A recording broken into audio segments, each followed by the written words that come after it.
ዛሬ የምንነጋገረው ከጃዋር መሐመድ ጋር ነው። ጃዋር ግብዣችንን ተቀብለህ በመምጣትህና ሐሳቦችን ልታካፍለን ስለፈቀድክ በጣም አመሰግናለሁ። እንዴት ከርመሃል? ብርድ እንዴት እያደረገህ ነው? አመሰግናለሁ። ብርዱ አይነገርም። እንግዲህ አንድ ወር ተኩል ምናምን ቀረን። ከዛ በኋላ ይነጋልናል። ነፃ እንወጣለን። እሺ፣ ብዙ ነገር ነው የምናነሳው። እንዳልኩት በዚህ ሳምንት የፓርላማ ንግግሩ ላይ አብይ የተናገራቸው ነገሮች ብዙ ንግግር ብዙ ክርክር አስነስተዋል። አንተም በድረገጾች ላይ የጻፍከውን ነገር ተመልክቻለሁ። እሱን መሰረት አድርገን እንነጋገራለን።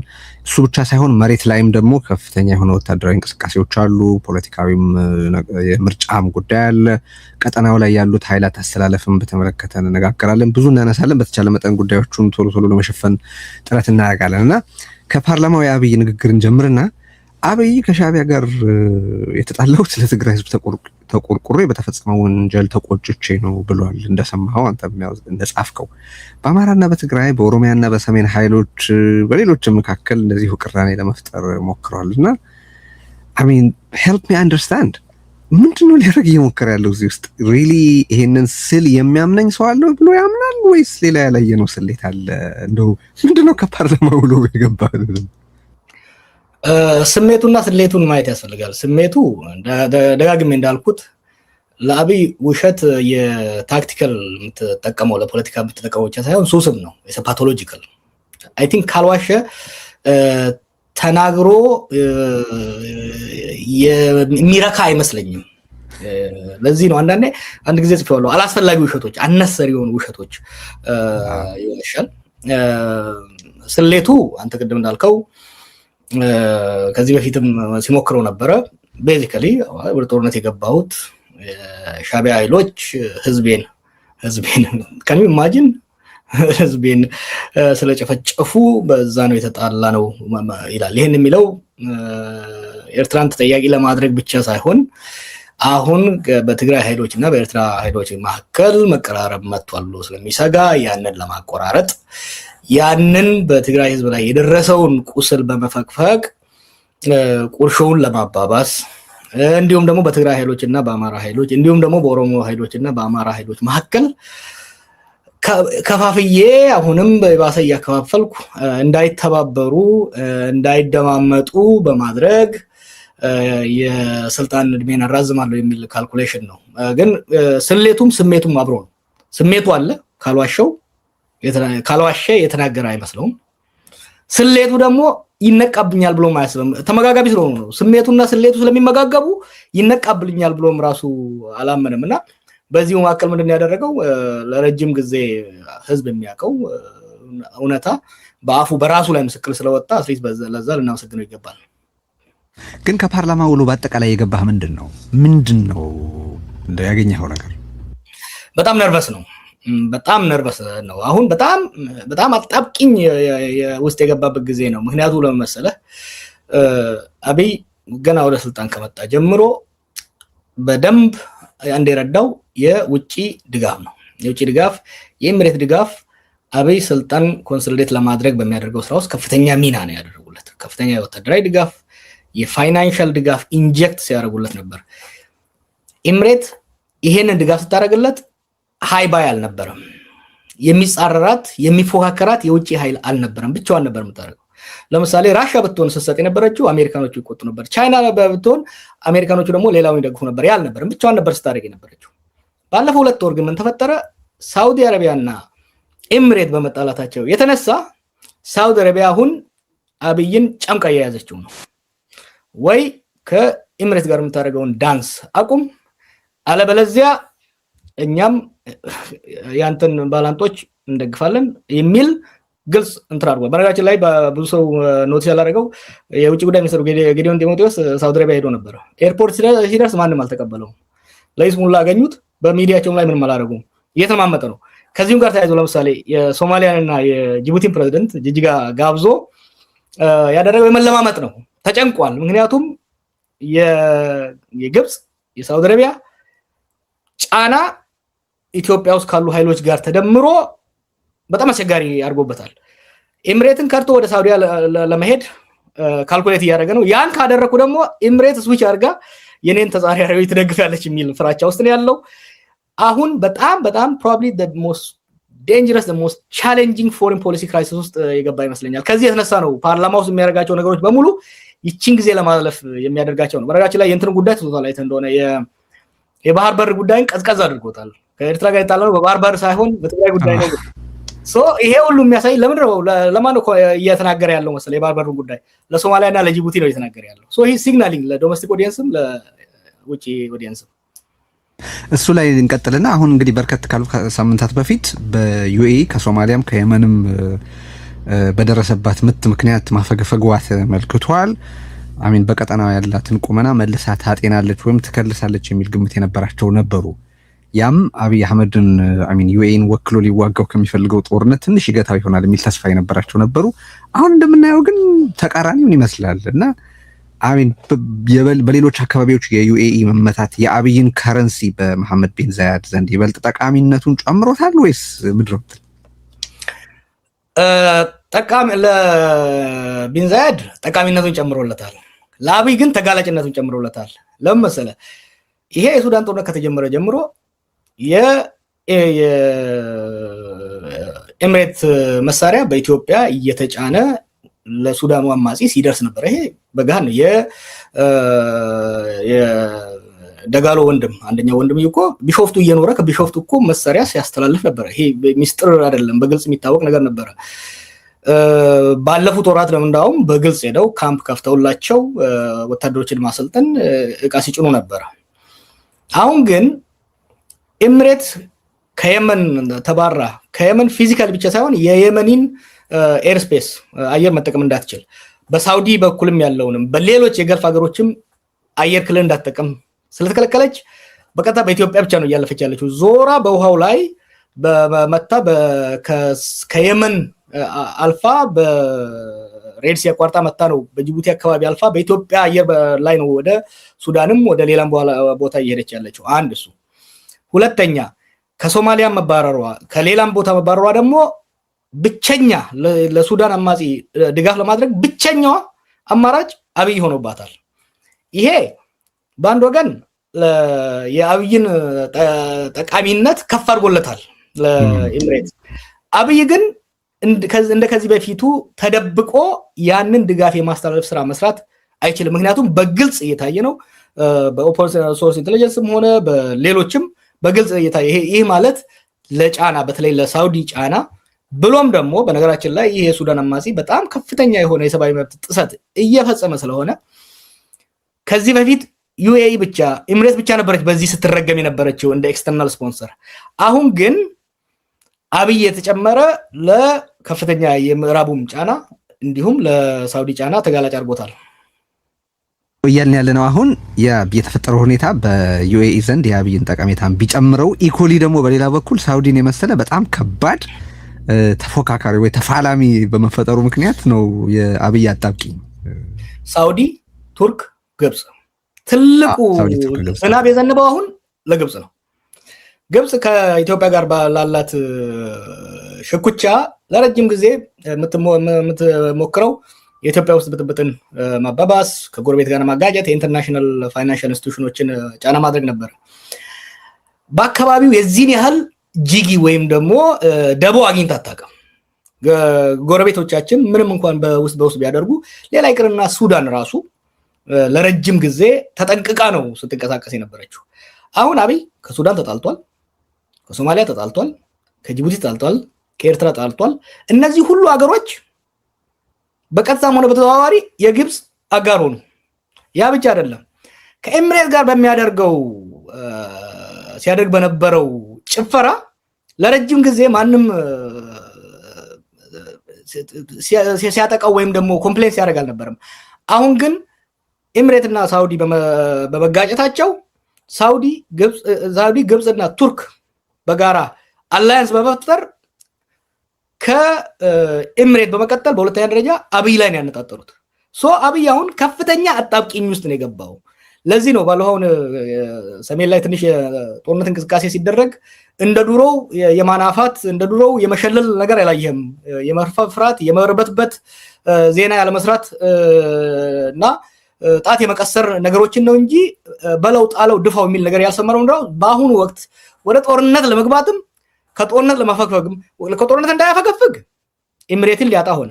ወደ ጦርነት እንዳይቀጥል ከሳውዲ እና ከሌሎች ጋር ሊጋጭ ሆነ። አስቸጋሪ ጊዜ ውስጥ ነው ያለው። እዚህ የግብጽ ቀለበት ላይ ትንሽ እንድንቀጥል ፈልጌ ነው። አሁን እየተዘገበ ያለ ነገር አለ። ለምሳሌ ኤርትራን ከሳውዲ ጋር ይበልጥ ለማቀራረብ ግብጽ ጥረት እያደረገች ነው የሚል ዘገባዎች አይተናል። ይሄ እንግዲህ ግብጾቹ ያላቸውን የሀብት እጥረት አጀንዳቸውን ለማስፈጸም በሳውዲ በኩል ማድረግ ይፈልጋሉ። ሳውዲም እዚህ ውስጥ ኢንትረስትድ ናት የሚል ነገር እያነበብን ነው። ሶ ኤርትራ ኢፌክቲቭሊ አሁን ቀደም ሲል በጠቀስከው የሳውዲ የግብጽና የቱርክ ስብስብ ውስጥ እንደ ጠቃሚ አጋር እየታየች መሆኑ ግልጽ ነው። ጅቡቲ አለች፣ ይታወቃል ከግብጽ ጋር ያላት ግንኙነት። ሶማሊያ አለች፣ ሱዳን አለች። ከደቡብ ሱዳንም ጋር እንደዚሁ የግብጽ መንግስት ፓክት አለው የምታውቀውና አሚን ይሄ የግብጽ ቀለበት በዚህ ልክ ኢትዮጵያን የከበበበት ጊዜ ኖሮ ያውቃል ነው? እና ምንስ ማለት ነው ለውስጥ ፖለቲካ? ኔቨር እኛና ግብጽ እኮ ከንጉሶቹ ዘመን በፊት ጀምሮ በአባይ ጉዳይ ስንፋለም የቆየን ነው። እንደ ዘንድሮ እንደ በዚህ ጊዜ ግን ተሳክቶላቸው ያውቃል። ግን እነሱ በሰሩት አይደለም። ቀለበቱን እኛ ነው የሰራንላቸው። ቀለበቱን አብይ ነው የሰራላቸው። ሙሉ በሙሉ አብይ ነው የሰራላቸው። የነሱ ኢንፋክት ግብጽ ሪሌቲቭሊ ደካማ ነች። አሁን ኢኮኖሚ ቀውስ አለባቸው፣ ብዙ ችግር አለባቸው። አሁን ግን ሶማሊያን እነሱ ባደረጉት ስራ አይደለም ወደ ራሳቸው መያዝ የቻሉት፣ አብይ ባደረገው ስህተት ነው።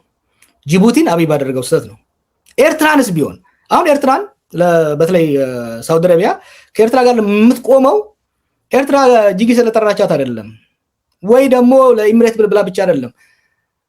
ይሄንን ወደብ የአሰብን ወደብ አብይ ካልያዝኩ ብሎ የሚሄደው ለራሱ ለኢትዮጵያ አስቦ ሳይሆን ለኢሚሬት በእጅ አዙር ለመቆጣጠር ነው።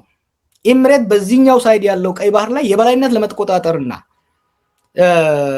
የሀገር ማፍረስ ቀውስ ለማስቀጠል ትፈልጋለች። ስለዚህ ሞተን እንገኛለን እንጂ ጅቡቲንም ሆነ የሶማሌ ወደቦችንም ሆነ የኤርትራን ወደቦች ኢሚሬት መያዝ የለባትም። ያንን ወደብ ደግሞ ለመያዝ እየተጠቀመች ያለችው የአብይ እጅ ነው። ስለዚህ የአብይ እጅ እንዳይዝ ከኤርትራ ጎን መቆም አለብን የሚል ካልኩሌሽን አላቸው። ሪሜምበር ሳውዲዎች ዲፕሎማቲካሊ ከግብጽ ጋር ይቆማሉ በናይል ጉዳይ ለረጅም ጊዜ፣ ግን ካላቸው ሌላ የኢንትረስት አጋርነት እንጂ ከኛ ጋር ጸብ አልነበራቸውም። ሳውዲዎች ከኛ ጋር ጸብ አልነበራቸውም። አሁን ግን የኢሚሬት ቀኝ እጅ ሆነን ስለመጣን የኢሚሬት ፕሮክሲ ማርኛውን አላውቀውም ፕሮክሲ ሆነን በግልጽ ስለወጣን ኢሚሬትን እጅ የእጅ አዙር የውጊያ ሜዳ ነው የሆነው። የኢሚሬትን እጅ ለማቋረጥ የአብይን እጅ መቁረጥ ግዴታ ነው ብለው ነው እየሄዱ ያሉት። እና ይሄ ከጎን ቁጭ ብላ ስታይ የነበረችውን ግብጽን ትልቋን ሳውዲ አረቢያን ሰጣት። ጎረቤቶቻችንን በሙሉ ደግሞ ከጎኗ እንድትሰለፍ አደረገ። ቤዚካሊ ኢትዮጵያን በጠላት የመክበብ የሙሉ ጊዜ ስራ ነው የያዘው አብይ ማለት የሚቻል ይመስለኛል። በዚህ አኳያ አሁን ይሄንን ሁሉ እንያዝና እንግዲህ መሬት ላይ ያለውን ሁኔታ እንመልከት። ወደ ሀገር ውስጥም ወደ ውጭም እየሄድን ስለምናነሳ የሱዳንንም ነገር በጣም እንድናነሳው ፈልጋለሁኝ በተወሰነ ደረጃ። ግን አሁን እናንተ ይህንን ውይይት በምናደርግበት ወቅት በትግራይ ዙሪያ ከፍተኛ ወታደራዊ እንቅስቃሴ እየተካሄደ ስለመሆኑ እየተነገረ ነው። ማለት ወታደሮች እየተንቀሳቀሱ የጦር ቁሳቁሶች ወደ ትግራይ ወደ አካባቢ እየተንቀሳቀሱ ነው። ሰሞኑን አገዛዙ ደግሞ ህወሓትና ሻዕቢያን የሚያወግዙ ሰልፎች በተለያዩ ቦታዎች እንዲካሄዱ አድርገዋል። አዲስ አበባ ላይ ትግራይ ተወላጆችን እያሰረ ነው። በተረፈ ያው የሚዲያ ፕሮፓጋንዳውን የቅድመ ጦርነት ፕሮፓጋንዳ የምታውቀው ነው። በተለይ ደግሞ በአማራ ክልል በሰሜን ሸዋ፣ በምዕራብ ወሎና በምስራቅ ጎጃም ስልክና ኢንተርኔት ዘግቶ እየተዋጋ ነው። ኦሮሚያም ላይ እንደዚሁ ስልክ ዘግቶ የሚዋጋባቸው በርካታ ወረዳዎች አሉ። አንደኛ is there any power logic here ማለት ይህን ሁሉ የሚያብራራና የሚያገናኝ። ሁለተኛ መረጃዎችና ትንተና የሚነግሩህ ምንድን ነው? ይሄ የተሰጋው አውዳሚ ጦርነት ምን ያክል ቅርብ ነው የሚለውን በተመለከተ ይኸውልህ ወደ ከተደፋሽ አይነት ነገር ነው የሆነው አብይ። አሁን ባለፈው ዛሬ ወር አካባቢ የጻፍኩት ነበረ። የአፍሪካ ቀንድ ሀገራት በተለይ ኢትዮጵያ ሉዓላዊነቷን አሳልፋ ሸጣለች ለኢሚሬትስ። አብይ አሁን ባለው አቅምና ባለው ቁመና ከትግራይ ኃይሎችም ከኤርትራ ጋር የመዋጋት ቁመና የለውም፣ ፍላጎቱም የለውም። ነገር ግን ኢሚሬት ጦርነቱን ትፈልገዋለች። ለምን በለኝ፣ በሳውዲ ድጋፍ እና በሌሎች በቱርኮች ድጋፍ፣ በግብጾች ድጋፍ የሱዳን ጦር ኃይል በሳውት ኮርዶፋን ላይ እየገፋ እየመጣ ነው። ያንን ዲፍሌክት ለማድረግ ያንን ለማስቀየስ የሸማቂ ኃይሉ ወይ ደግሞ የአማጺ ኃይሉ የአርኤስኤፍ የሐመቲ ጦር ደግሞ ጫና መፍጠር መቻል አለበት በኢትዮጵያ ድንበር በብሉ ናይል አካባቢ በኢትዮጵያ ውስጥ የሰጠው ወታደሮች ጥቃት ከፍተዋል። ያ ብቻ በቂ አይደለም የአርኤስኤፍን ጦር ለማትረፍ ወይም ደግሞ የበላይነት እንዲይዝ ለማስቻል ሱዳን ውስጥ እየተንቀሳቀሱ ያሉ ከዚህ በፊት አይ ቲንክ አርሚ 70 ነው የሚባሉ መሰለኝ የህወሓት ተዋጊዎች አሉ። ኢትዮጵያ ውስጥ ጦርነት በማስከፈት አንድ የህወሓት ጦር ወደ ኢትዮጵያ ፎከስ እንዲያደርግ እንዲሁም ደግሞ የኤርትራ ኃይልም የሱዳን ኃይል እየደገፈ ነው ብሎ ስለሚጠረጥሩ የኤርትራም ኃይል በራሱ ጦርነት ተጠምዶ ከሱዳን እጁን እንዲያወጣ ይፈልጋል ኤምሬት አብይ እንደምንም አድርጎ ሰሜን ኢትዮጵያ ላይ ጦርነት እንዲጀምር እየገፋቸው ነው። ይሄ ባለፉት ወራት እየገፉ ነበር ሪዚስት እያደረገ ኳሷን እያንደባለ ነበር። አሁን ግን አርኤስኤፍ ከፍተኛ ጫና ውስጥ እየገባ ስለሆነ በተለይ ደግሞ ሳውዲ ኃይሏን ጨምራ ከመጣች ወዲህ የሱዳን አማጺ ከፍተኛ ጫና ስር ስለገባ ያንን ጫና ለማቃለል የግድ ኢትዮጵያ ውስጥ ጦርነት መጀመር አለባቸው። ምን አሁን ቅድም መጨረሻ ላይ ስላነሳው ልምጣለ ለምንድን ነው ሰሜን ሸዋ የአማራ ክልል ሰሜን ሸዋ ኦሮሚያ ሰሜን ሸዋ ወሎ ላይ ሰሞኑን ኢንተርኔት አጥፍቶ ከፍተኛ የአየር ድብደባ እየተካሄደ ያለው ሰላሌ ላይ ምዕራብ ሸዋ ላይ ደቡብ ምዕራብ ሸዋ ላይ በኦሮሚያ ውስጥ ይሄ እየተደረገ ያለው ማለት ነው የላኛውን ጦርነት ከትግራይ ኃይሎችና ከኤርትራ ጋር ጦርነት ከገባው አዲስ አበባ ቅርብ ያሉት አማጺያኖች ጫና እንዳይፈጥሩበት አስቀድሞ የማዳከምና የማቃለል ስራ ነው እያደረገ ያለው። ብዙ አሁን በስፋት በዲፕሎማቶች ወገን እየተወራ ያለው ከአፍሪካ ዩኒየን ስብሰባ አይ ቲንክ ከሳምንት በኋላ ያ ከተጠናቀቀ በኋላ ወደ ጦርነት እንገባለን የሚል ነገር ነው እየተናገሩ ያሉት የአብይ መልእክተኞች ማለት ነውና አሁን የምታየው አብይ ሳይወደው በአዛዦቹና በአሽከርካሪዎቹ የኤምሬት ሰዎች ተገፍቶ ወደ ጦርነት እየገባ መሆኑን ምናየው። ኦኬ ሰው ኦሮሚያ ላይ በተደጋጋሚ ዘመቻ አድርጎ ያላጠፋውን ኦኤልኤ አሁን በቀናት እድሜ አጠፋዋለሁ ወይ በጥቂት ሳምንታት ጊዜ ውስጥ እድሜ አጠፋዋለሁ ማለትን በአማራ ክልል ላለፉት 2 ዓመታት ተዋግቶ ያላሸነፈውን ፋኖን አሁን በቀናት ወይ በሳምንታት እድሜ ውስጥ አሸንፈዋለሁ ማለትን የትግራይ ጦርነት የምታውቀው ነው። በጣም ከፍተኛ ውድመትን ቢያደርስ ግን የአብይ ግብ ቢያንስ በማዕከላዊ እንትን በኩል ይባል የነበረው ኢፌክቲቭሊ ከፖለቲካ ካርታ ውጪ ዞር ማድረግ ከነበረ እሱም እንዳልተሳካ እንመለከታለንና ቅድም እንዳነሳው አውቃለሁ ግን ማድነሱ ምንም አይነት ሜተድ ስለማላይበት ነው ደጋግሜ የምጠይቅህና ይሄንን ግብ አሳካለው የሚል ነው ግባቸው። ምን የተለየ ሁኔታ ስላለ አሁን ይሄ ይሳካልናል ብለው እያሰቡ ነው ልጅ የማሳካል ይሳካል ጀነራሎቹ ይሳካል ብለው አያምኑም። እሱ ግን ቢያንስ የሆነ ነገር እየሰራው ነው ብሎ ለጌቶቹ ለአቡዳቢ ሪፖርት ማድረግ መቻል አለበት። ሪሜምበር ይሄ ጦርነት እየመጣ እንደሆነ አማጺያኑ ያውቃሉ፣ ፋኖቹም ያውቃሉ፣ ኦላዎቹም ያውቃሉ። ስለዚህ ጦራቸውን አዘጋጅተው ቁጭ ብለዋል። ስለዚህ ይሄንን ተዘጋጅቶ እሱ ኃይሉን ከኦሮሚያ አውጥቶ ከማከል ኃይሉን አውጥቶ ወደ ሰሜን ሲሄድ ጓሮ እንዳይገቡብኝ በሚል ነው። አጠፋለሁ ብሎ እንኳን ተስፋ አይኖረውም። አትሊስት ለማዳከም አሁን ጦሩ ወይም ደግሞ መከላከያ ሰራዊት ከሸዋ ከወሎ ከወለጋ ስቦ ወደ ሰሜን ሳይወጣ በፊት ባለ አቅሙ አዳክሟቸው ከዛ በኋላ ጦሩን ወደ ሰሜን የመውሰድ ካልኩሌሽን ነው እያደረገ ያለው። ሉክ ማድነሱ እኮ ምን መሰለህ አብይ አንዱ ችግሩ ምን መሰለህ ነገ የሚባል ነገር የለም። በጣም አቅልሎ ነው የሚያየው። አለመማሩም ይሄ የማህይም ድፍረቱም ችግር ፈጥሮበታል። ሎክ አሁን ኢትዮጵያ ውስጥ ያሉ ኃይሎች ተባበሩብኝ ብሎ ሁሌ ይከሳል። ፋኖን፣ ኦላን፣ ቲፒኤልኤፍን ከዛ ደግሞ ኤርትራን ማን ያስተባበራቸው? እነዚህ ኃይሎች እኮ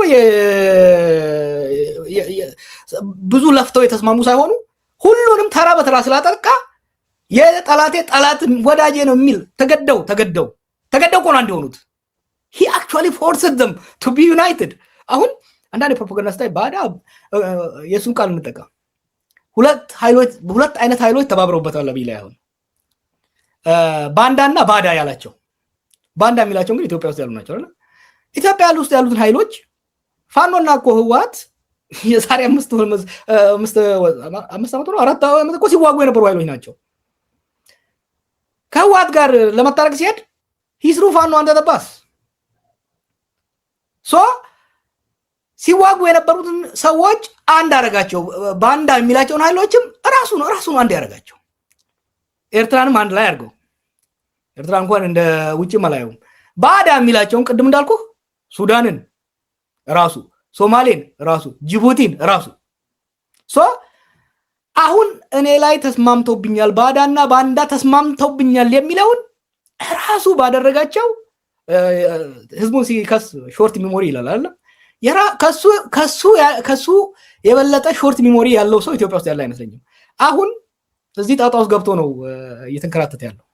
ባዳና ባንዳ ሲል እንግዲህ ራሱን ፊት የሚያደርጉት ቃላት ካልሆነ በስተቀር በሱ ልክ የኢትዮጵያን ብሔራዊ ጥቅም የሸጠም ምን ሆኖሩን እርግጠኛ አይደለሁም እውነት ለመናገር እና በዚህ ልክ የገዛ ራሱን አገር የጠላት አገር ይመስል ብሪክ ባይ ብሪክ የሚያፈርስ መሆኑን ስናይ ባዳና ባንዳ የሚለው ስም ለሱ ብቻ ነው ለሱ ነው በትክክል ፊት የሚያደርገው ነው ብዬ የማስበውና ኦሮሚያ ላይ ስላለው ሁኔታ እስቲ እናውራ። ማለት ብዙ ጊዜ ከግምት ፖለቲካዊ፣ ወታደራዊ ወይም የሰብአዊ መብት ጥሰቶችን በተመለከተ ሲነሳ በኦሮሚያ ውስጥ የሚፈጸመው በጣም ሰፊ የሰብአዊ መብት ጥሰት አይነገርም።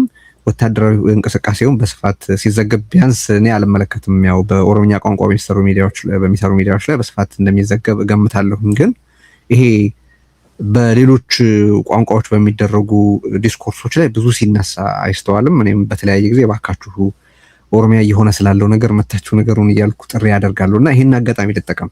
ኦሮሚያ ስላለው ፖለቲካዊ ሁኔታ፣ ወታደራዊ ሁኔታና በተለያየ ጊዜ የገለጽከውም ቢሆን የሰብአዊ መብት ጥሰቱ ስለቀጠለ ያንን በተመለከተ የፖለቲካ ምህዳሩን፣ ኢኮኖሚውን፣ ወታደራዊ ሁኔታውንና የሰብአዊ መብት ጥሰቱን በተመለከተ እስቲ ንገረን። ኦሮሚያ ምን እየሆነ ነው አሁን? ኦሮሚያ ዳቋል እኮ። የሚያሳዝነው ባለፈው ከአንተ ጋር ስንወያይ የኦሮሞ ህዝብና ኦሮሚያ ውስጥ ያለ ህዝብ በሁለት መልኩ የተጎዳው።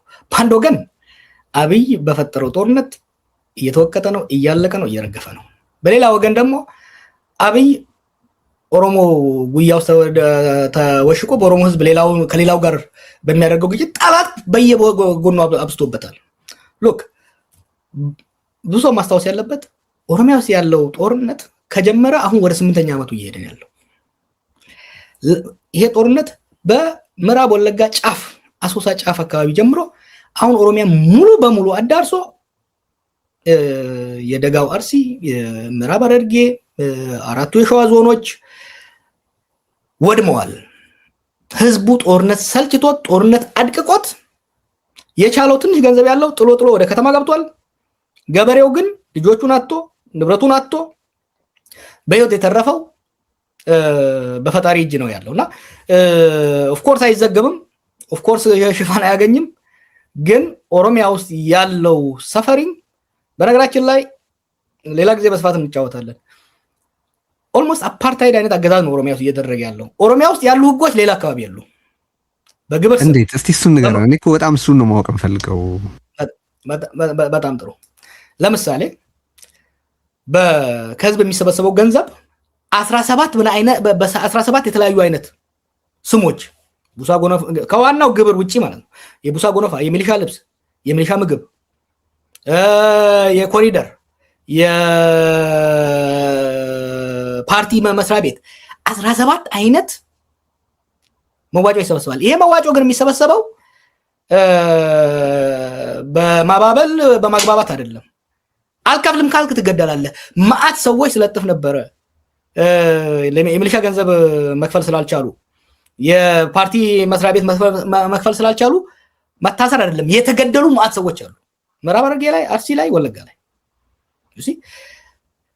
አንድ እሱ። ሁለተኛ በኢኮኖሚ ላይ የገዢው ፓርቲ የፈጠረው ሞኖፖሊ አሁን የኦሮሚያ ሶቨሬን ፈንድ የሚል ፈጥረዋል። አዳማ ቢዝነስ ግሩፕ የሚል ፈጥረዋል። ይሄ እነ ሽመልስና እነ አብይ ከተወሰኑ ግብረ አበሮቻቸው ጋር ያቋቋሙት ድሮ ህዋት ላይ ኤፈርት ብለን ስንከሰው የነበረውን አሁን በየቦታው አቋቁመው ኮንስትራክሽን፣ የውጭና ገቢ ንግድ፣ ግብርና። ለምሳሌ አርሲና ባሌ ነው ታዲያ ትልቅ የእርሻ መሬት ያለው ኦሮሚያ ውስጥ አብዛኛውን መሬት ቡሳ ጎነፋ በሚል የህዝብ እርዳታ መሆኑ እኮ ነው ወስደውት የመንግስት እርሻንም የገበሬም እርሻ ወስደውት ህዝቡን አፈናቅለውታል።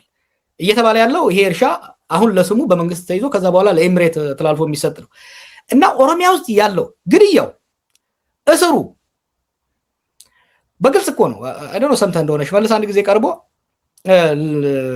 መሬት ስናፈናቅል ለተለያየ ስራ ስናፈናቅል ካሳ የመክፈል ግዴታ የለብንም እና ሌላው አካባቢ ካለው የበለጠ ጭቆናው ኦሮሚያ ውስጥ እኮ ያሉ እስር ቤቶች በነገራችን ላይ ቅድም ለልደቱ ስለገሩ ነበር ቢሾፍቱ ያለው የልደቱ የተወሰዱት ቤት አለ አይደል የቶርቸር ቻምበር አድርገውታል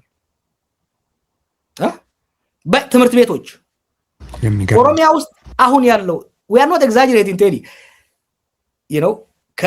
በአያቴ የኃይለ ሥላሴ መንግስት ታገለ አባቴ የደርግን ታገለ እኔ ወያኔ ስታገል ነበር በእነኛ ዘመን ሁሉ አሁን ኦሮሚያ ውስጥ ያለው አይነት መከራ የመንግስት ብልግና እንደ መንግስት ገደላለ እንደ ግለሰብ ትዘረፋለ እንደ ትዋረዳለና ኦሮሚያ ውስጥ ያለው እኮ I don't know how to explain it is totally different ደቡብ ውስጥ ጭቆና አለ አፈና አለ ግን እንደዚህ አይነት መዳፈርና ምክንያቱም አስቀድሞ የተናገሩት ነገር ስለሆነ ኦሮሚያን ረግጠን ከገዛም በኋላ ሌላውን ኦሮሚያ ላይ ቆመን ሌላውን መከላከል ኦሮሚያን ረግጦ የመስበር ሌላውን ደግሞ በተቻለ መጠን የመከላከል ስራ ነው የምንሰራው ብሎ ስለሄዱ ኦሮሚያ ላይ በጣም ከፍተኛ የማድቀቅና የማውደም ስራ ነው የሰሩት።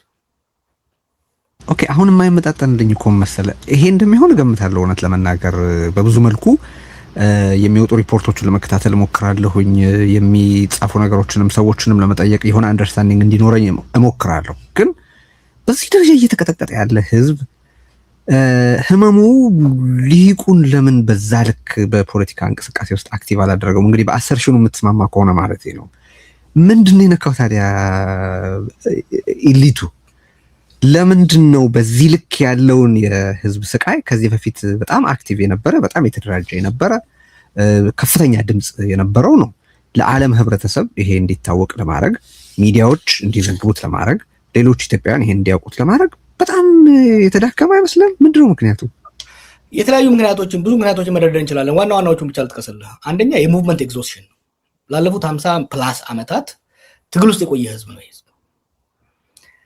ኤግዞስት አደረገ የትግል ሲራዘም ኤግዞስት አሁን ትግራይ ውስጥም ያያየው ነው በራቻ ላይ ትግራይ ውስጥም ኤግዞስሽን እየመጣ ነው ይሄ ትግል ውስጥ ስትቆይ ህዝብ ትግል ተታገልና ለውጥ ታመጣለህ ያ ለውጥ ግን የምትፈልገውን ፍሬ አላፈራ ሲል ተስፋ የመቁረጥና በቃ እጅ መስጠት ስርዓቱን ስለወደድከው ሳይሆን ኤግዞስትድ የመሆን የመዳከም የመሰላቸት ነገር አንድ አለ ሁለተኛ የኦሮሞ ትግል ከሌላ ወገን በመጡ ገዢ ቡድኖች ላይ የተቀረጸ ነበር ለረጅም ጊዜ አሁን ካብራኩ የወጡ ሰዎች ስልጣን በመያዛቸው ክፍፍል ፈጥሯል ምን አይነት ክፍፍል ፈጠረ አንደኛ አሁን ኦሮሞ በሁለት ቦታ ብቻ ነው የተከፈለው የሚበላና የሚበላ ከአብይ ጋር ተለጥፎ ሀገር የሚዘርፍ እና በአብይ የሚዘረፍ የሚገደል የሚበላ the division is only two between the haves and the have-nots አሁን haves ምንላቸው እየበሉ ያሉትም እየተበሉ ያሉትም ለመታገል ትንሽ የሚያስቸግራቸው ነገር አለ ሌላው ኤሊት የመረዳት አለበት ምንድነው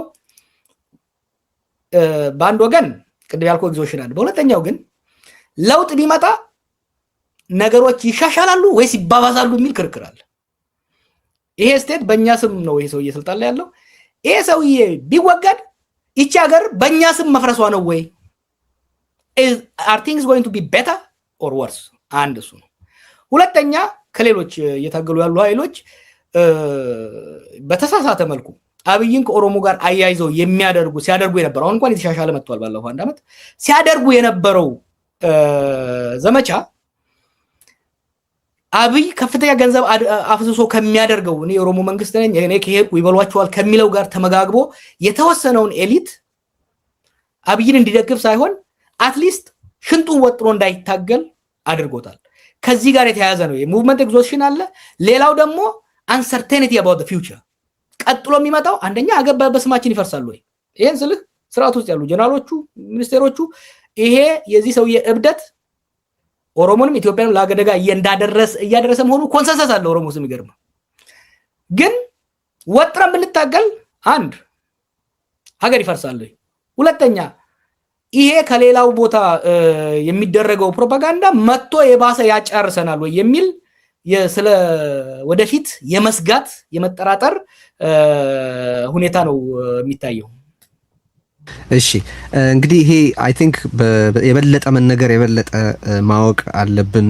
በኦሮሚያ ባሉ ወገኖቻችን ላይ የሚፈጸመውን ነገር ሁሉ በሌላ ቦታ የሚዘገበውን የሚታየውን የሚነገረውን ያክል በስፋት ውይይት ሊደረግበት ይገባል ብዬ አስባለሁና ትንሽ ወደ ዙም አውት እናርግ፣ ወደ ቀጠናው ጉዳይ ቅድም እንመለሳለን ስላልኩኝ ያወራነው ቅድም ስለ ሚድል ፓወርስ ነበረ።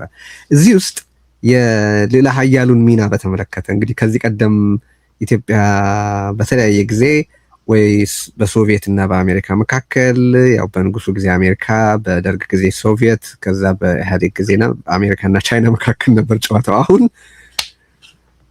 ወደ ሚድል ፓወርስ ወርዷል ነገርየው። በአንተ እይታ ይሄ የቀጣናው የአፍሪካ ቀንድ ቀጣና በአሜሪካና በመሰሎቿ ቶታሊ ለሚድል ፓወርስ አውትሶርስ ተደርጓል? ሰሞነኛው የአፍሪኮም ምንድነው ጉብኝት በኢትዮጵያ ውስጥ የነበረው ውይይትስ ምንን ታሳቢ ያደረገ ነው? የነዚህ ኃይላት ሚና አሁን ኢትዮጵያ ውስጥ እየሆነ ባለው ነገር ውስጥ ምንድን ነው የሚለውን ጥሩ ነው ያነሳው። እንግዲህ ሁለት ኃይሎች የእኛን አካባቢ እያራወጡት ነው። በዓለም ላይ ሁለት አይነት ፉክክር እየተካሄደ ነው። አንዱ በሱፐር ፓወር ወይም በዋና ሀያላን ሀገራት በሶስቱ በአሜሪካ በራሻ እና በቻይና መካከል ያለው ፉክክር ጦፏል። የአሜሪካ የበላይነት እየተሽቆለቆለ ቻይና እየወጣች ራሻ መሀል ላይ እየተጫወተች ያለችበት ሁኔታ ነው ያለው። በሌላ ወገን ደግሞ በየአካባቢው ሚድል ፓወር የምንላቸው ማዕከለኛ ባለፉት 20-30 ዓመታት የኢኮኖሚና የወታደራዊ ኃይላቸውን እያፈረጠሙ የመጡ በውስጥ የኢኮኖሚ መረጋጋትና የኢኮኖሚ እድገትን የውስጥ ጸጥታና መረጋጋትን አስፍነው አሁን ወደ ጎረቤቶቻቸውና ወደ አካባቢው የበላይነት ሪጂናል ሱፐርማሲ ለመፍጠር የሚያደርጉ እንቅስቃሴዎች አሉ። እኛን አካባቢ አሁን አፌክት የሚያደርጉት ኤምሬት፣ ቅድም ያልነው ቱርክ፣ እስራኤል፣ ሳውዲ አረቢያ እነዚህ ምን ፈጥሮላቸዋል መሰለ? ሱፐር ፓወሮቹ አሁን እርስ በርስ ነው የተነጣጠሩት። አሜሪካና ምዕራቡ ኃይል የራሱ የውስጥ ሪቮሉሽን የውስጥ ቀውስ ላለፉት 80 ዓመታት ታይቶ የማይታወቅ ቀውስ ውስጥ ነው ያሉት። ወደ ውስጥ እያነጣጠሩ ነው። ይሄ ያለ ሃይ ባይነት እነዚህ ሚድል ፓወር የምንላቸው የማዕከላዊ ኃይል የምንላቸው ሀገራት ያለ ማንም ሃይ ባይነት እንዲንቀሳቀሱ አድርጓል። በነገራችን ላይ አውትሶርስ ብቻ አይደለም እያደረገ ያለው። ድሮ ቢሆን አትሊስት ከ6-7 ዓመት በፊት ድረስ እነዚህ ሚድል ፓወሮች ወይ ከራሻ ወይ ከአሜሪካ ወይ ከቻይና ጋር ተለጥፈው የነሱ ጉዳይ አስፈጻሚ ነበሩ። አሁን ግን አሜሪካም በራሷ የውስጥ ጉዳይ አሜሪካ አሁን ከግሎባል ሱፐር ፓወር ወደ ሄmispheric ፓወር ከዓለም አቀፍ የበላይነት የአካባቢያዊ የሰሜን ንፍቀ ክበባዊ ኃይልነት አሪፍ አማርኛውን አንተ ሙላልኝ። ንፍቀ ክበባዊ የመከላከል ከመስፋፋት ወደ መሰብሰብና ወደ መከላከል እየገባች ነው። ቻይና ደግሞ እያደገች ነው፣ ግን የአሜሪካን ቦታ ተክታ የዓለም አቀፍ የበላይነትን ለማረጋገጥ አልደረሰችም። አሁን በመካከል ላይ ነው ያለነው። በዚህ ጊዜ እነዚህ የማዕከለኛ ኃይል የምንላቸው የሱፐር ፓወር ሚድል ፓወር የምንላቸው ያለ ብዙ ከልካይና ያለ ብዙ ያዥነት በእርስ በርሳቸው በጣም የመፎካከር ሁኔታ ውስጥ ነው እያደረጉ ያሉት። አሁን የአሜሪካን የዶናልድ ትራምፕን የናሽናል ሴኩሪቲ ፖሊሲ ካየኸው አፍሪካ ላይ አንድ ፓራግራፍ ነው ያለው። ምንድነው የሚያሳይህ? አሜሪካ ሪትሪት አድርጋለች። የሚናገረው ስለ ሁለት አካባቢ ብቻ ነው፣ ማዕድን ስላላቸው ሀገሮችና ኢትዮጵያና ኤርትራ እንደዚህ ሆርን ኦፍ አፍሪካ ላይ ጦርነት እንዳይባባስ የሚል ነገር ነው ያለው። ለምን ብለው የኛ ላይ ፎከስ እናድርገው።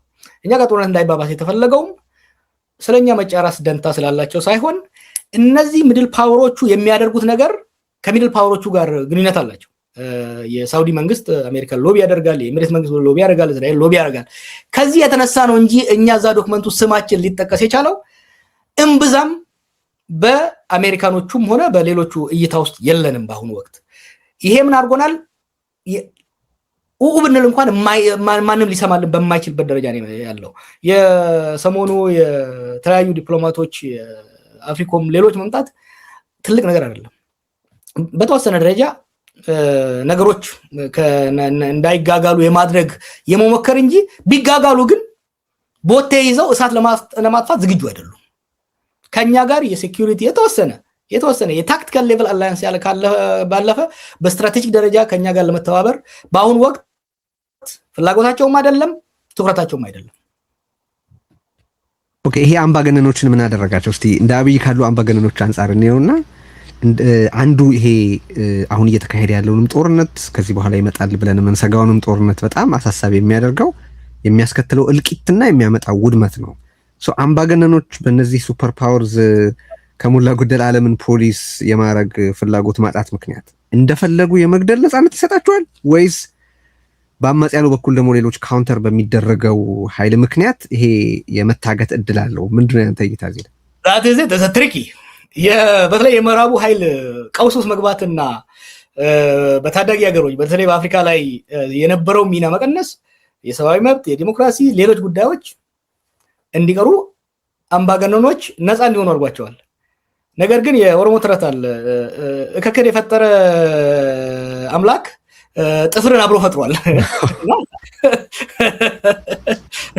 ረቢን ጭቱ ሜቄን ስብረቱ ይላሉና ምን አረገ መሰለ በአንድ ወገን አሜሪካኖቹና ምዕራቦቹ ሪትሪት ሲያደርጉ ወደ ኋላ ሲያፈገፍጉ እነኚህ ሚድል ፓወሮች ብቅ አሉ። እነኚህ ሚድል ፓወሮች ምንድነው ያደረጉ ያሉት? አንዱ አምባገነን ከአንዱ ጋር ሲለጠፍ ሌላው የሚድል ፓወር ደግሞ የማከለኛ አቅም ያለው መንግስት ደግሞ አማጺን የመደገፍ በተለይ ደግሞ ሁለት ፊሎሶፊ ነው እየተከተሉ ያሉት። ሰው በደንብ መረዳት አለበት። እኔ ለምን ከኢሚሬት ጋር የሚደረገው ዳንስ የአብይ ተቃዋሚ ስለሆንኩ ብቻ ሳይሆን ለኢትዮጵያ አደጋ አለው ብዬ የማስበው የኢሚሬት ፊሎሶፊ እና የቱርክ የሳውዲ ፊሎሶፊ ኤክስፓንሽኒስት ፊሎሶፊ የጂኦፖለቲካል ኢንፍሉዌንሳቸውን የጂኦፖለቲካል የበላይነታቸውን ለማረጋገጥ የሚከተሉበት ፊሎሶፊ ይለያያል። ኢሚሬት በጣም ትንሽ ሀገር ነች፣ የንግድ ማዕከል ነች። it's just a shopping mall ይላል አንድ አሜሪካዊ ጓደኛዬ። ምን እነሱ የሚፈልጉት በአብዛኛው ከኢትዮጵያ በስተቀር በአብዛኛው አካባቢ ላይ አማጽያንን ነው፣ መንግስታትን በማዳከም አማጽያንን የሚደግፉት። መንግስታት እንዲፈርሱ ነው የሚፈልጉት። ሶሪያም ላይ ይሁን የመን ላይ ይሁን ሊቢያ ላይ ይሁን ሱዳን ላይ ይሁን ሶማሊያ ላይ ይሁን አማጽያንንና አማጽያንን ብቻ ሳይሆን ሪጂናል ተገንጥሎ ሀገር የሚሆን አይደለም የሚያደርገው ከኬኦስ ነው የምናተርፈው የሚል ነው። ስታቢሊቲ ሳይሆን ኬኦስ ነው የሚጠቅመን የሚል እይታ ነው። አዎ ለምን መሰለህ ምነው እነዚህ ኢሚሬቶች ይፈልጉት ማዕድን ነው የሚፈልጉት። የሎንግ ተርም ኢንቨስትመንት የሚያስፈልግ ነገር ሳይሆን ኤክስትራክቲቭ ኢሚዲየትሊ የምትወስደውን አይነት ሪሶርስ ነው የሚፈልጉት። ይሄንን ደግሞ አንድ ሀገር ሉዓላዊ ሀገር ከሆነ ለምሳሌ አንድ ሉዓላዊ ሀገር ጋር ረጋ አይቻልም። ረግተ ራሱ ያንተ ራሱ ደጋፊ ቢሆን አላያንሱ ካንተ ጋር ቢሆን ራሱ ሉዓላዊ ሀገር ፈርጠም እየሄደ ፈርጠም እያለ የመሄድ አቅም አለው። ግን አንድን ሉዓላዊ ሀገር ለሰባት ቦታ ከከፋፈልከው እያወዳደርክ አንዱን ካንዱ እያጋጨህ በርካሽ ዋጋ እቃቸውን የመግዛት አቅም አለ ማለት ነው። ይሄንን ከዚህ በፊት ኮንጎን እንውሰድ። ለምሳሌ ኮንጎ በጣም ከፍተኛ ማዕድን ያላት ነች። ለረጅም ጊዜ ግን የተለያዩ አማጽያንን በመደገፍ የኮንጎ መንግስት ሆኖ እንዳይወጣ በመከላከል ማዕድናቸውን እንደፈለጋቸው ሲዘርፉት ከረሙ። ምዕራባኖቹ ድሮ ማለት ነው። ያንኑ ሞዴል ነው ኢሚሬት ይዛ የመጣችው። አሁን ኢሚሬት መጣ የሱዳን መንግስት በሙሉ ካፈራረሰች በኋላ በተለይ ደግሞ ስትራቴጂክ በሆነ ሪሶርስ ባለው አካባቢ ላይ ያሉ አማጽያንን ወይ በመደገፍ ወይ በመፍጠር ስርዓተ መንግስት የማፍረስ ፖሊሲ ነው የምትከተለው። ኢትዮጵያ ውስጥ እስካልከኝ አብይን ልክ እንደ ተራ ሽፍታ ስለምታየው፣ ምክንያቱም እንደ መንግስት አክት ስለማያደርግ መንግስታዊ ባህሪ ስለሌለው እንደ ከሂፍታር ከሊቢያ ካለው ሂፍታር ወይም ደግሞ ከሱዳኑ የሽፍታ መሪ ለይታታየው አብይን በዚህ አንፃር ነው እየሄደች ያለችው። የቱርክና የሳውዲ ለየት ይላል። እነሱም በእኛ አካባቢ ላይ የበላይነት እንዲኖራቸው ይፈልጋሉ። ነገር ግን ትልልቅ ኢኮኖሚዎች ናቸው፣ እነሱ ትልልቅ ሀገሮች ናቸው። የሰርቪስ ሴንተር የንግድ ማዕከል ሳይሆኑ ቱርክ ለምሳሌ የምትፈልገው ሁለት ነገር ነው። ወደ ኢትዮጵያም ሆነ ወደ ሌሎች ሀገሮች አንደኛ ኤክስፖርት እንደ ቻይና ኤክስፖርት ገበያ እንድንሆንላት ትፈልጋለች። እኛ ጋር ምርት ማኒፋክቸሪንግ ኢንዱስትሪ ስለሆነ እኛ የማኒፋክቸሪንግ ፕሮዳክታቸው የፋብሪካ ፕሮዳክታቸውን እንድንገዛ ይፈልጋሉ። ሁለተኛ በአሁኑ ወቅት በኮንስትራክሽን በተለያዩ ፕሮጀክቶች አቅማቸው እየጠነከረ ስለሆነ እኛ ጋር በመምጣት የኛን መንገዶች በመስራት የኛን ሌሎች በመስራት እኛ ጋር ማትረፍ ይፈልጋሉ። ለዚህ ስቴት ሜኪንግ ኢንቨስትመንት ነው የሚያደርጉት የሚፈልጉት። ስርዓተ መንግስትን ተለጣፊም ቢሆን ግን ስርዓተ መንግስትን የሚያስቀጥል ነገር ነው የሚፈልጉት።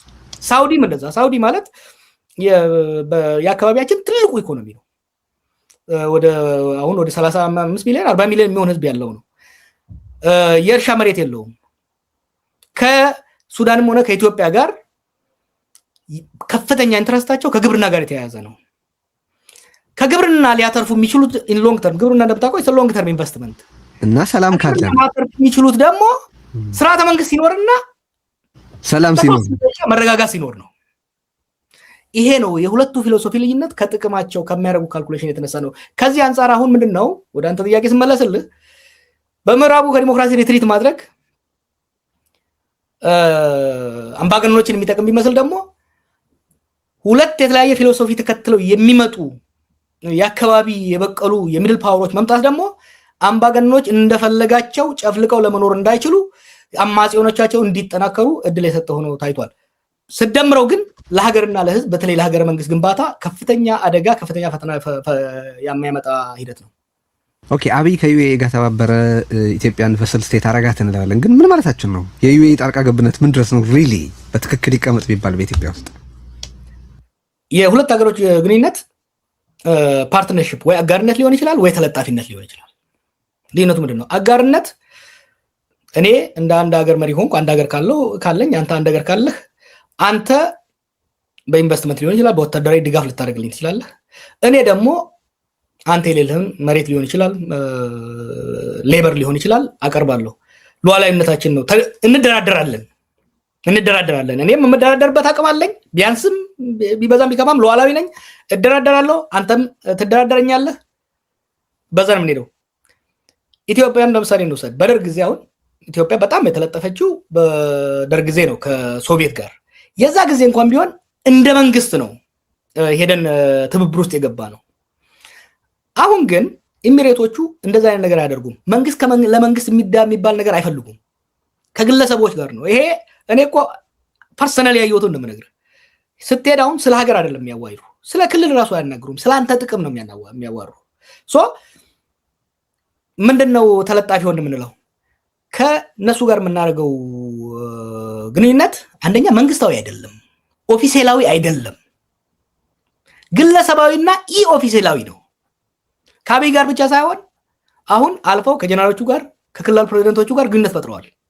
ትንሽ ብትቆፍር ብዙ ነገር ታያለህ። ኢ መንግስታዊ ነው፣ ከመንግስታዊ ጋር የሚሄድ አይደለም።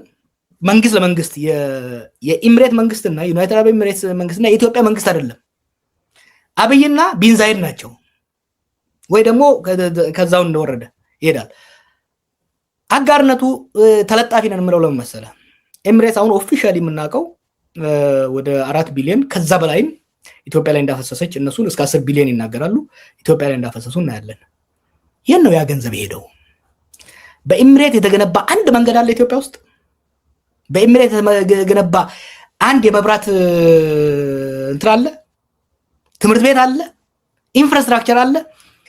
በኤሚሬት ገንዘብ የፈጠርነው የስራ እድል አለ ወይ? የሚያሳየኝ ሰው ካለ ለመታነም ሬዲ ነኝ። አይ ሃቭ ኖት ሲን ኢት። ለምሳሌ ከቱርኮቹ ጋር ነበረ የኢህአዴግ መንግስት አይደለም? ኮራፕሽን ውስጥ ገብተዋል፣ ምንም ጥያቄ የለውም። ግን የባቡር መንግስት ሰርተዋል፣ እየሰሩ ነበረ። የጨርቃ ጨርቅ ሰርተዋል። ቻይናዎቹን ውሰዳቸው።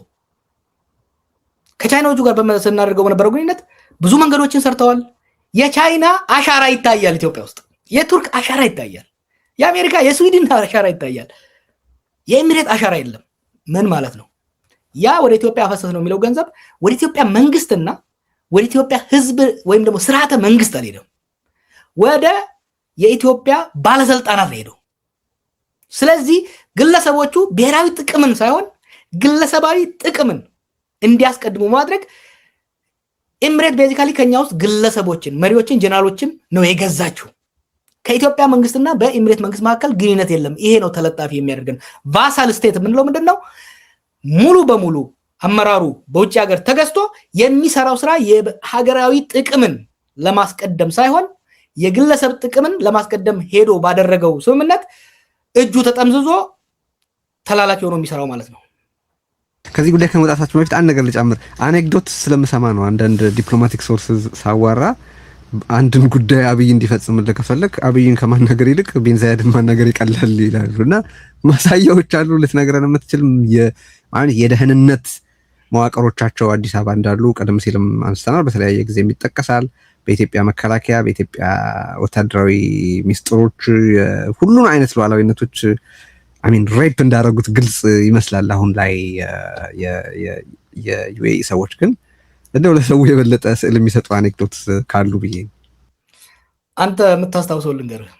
የትግራይ ጦርነት ለማብቃት ሲል እነ ፌልትማን መጀመሪያ የት ነበር የሚሄዱት? ከዋሽንግተን አዲስ አበባ ነው የሚሄዱት ወይስ ከዋሽንግተን አቡዳቢ ነበር ሲሄድ የነበረው? ኢትስ ቬሪ ኦብቪየስ። አሁን ባለፈው ሌላ አኔክዶት ልስጥህ፣ የውስጥ ልተውና በፐብሊክ ያለውን ልስጥህ። ዶናልድ ትራምፕ ስለ ግብፅና ኢትዮጵያ ሲጽፍ ባለፈው ኮፒ ያደረገው ለማን ነው? ለአቡዳቢ እና ለሪያድ እኮ ነው። ኢትዮጵያን መጨረሻ ላይ ያስገባው። አሁን ግልጽ ሆኗል። አብይ አንድ ነገር እንዲፈጽም ከፈለክ ቢን ዛይድን የምትናገረው። ቢን ዛይድ ካዘዘው አብይ እምቢ ማለት አይችልም የሚል መደምደሚያ። አሁን ይሄ የሳውዲ መምጣት ጉዳዮቹ ሚስጥር አወጣ እንጂ ዲስ ኢዝ ሲክሬት